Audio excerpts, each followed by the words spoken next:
Hello friends, in this tutorial we're going to learn how to count the number of characters in an edit text or a string. So I've created a sample project in which we're able to count the number of characters that we're entering into the edit text field. So let's enter some characters and see how it works.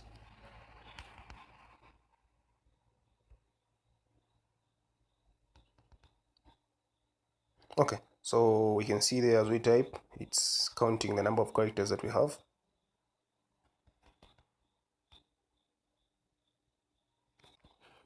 So you can find this project useful if you want to limit the number of characters or just see the number of characters that are entered or that are present in a string. So to create this, I created a project. Let's have a look at the project and see what we did. Okay, so in the project, I've got the edit text in which a user can input the characters, and then we've got our text view, which is text view 1, which shows the number of characters. So the number of characters is shown live. In short, we get the number of characters as we type. So to do this, we have to add on text change listener. So let's look at the logic on text change listener.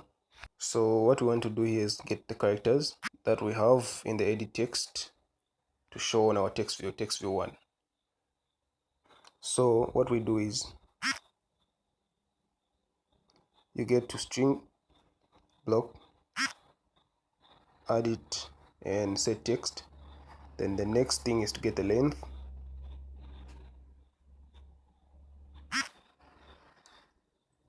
Then we want to get the length of the characters.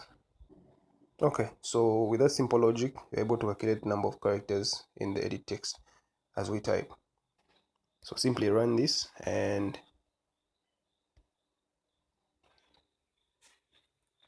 open it, and yeah, there we go to what I was showing you at the start of the video.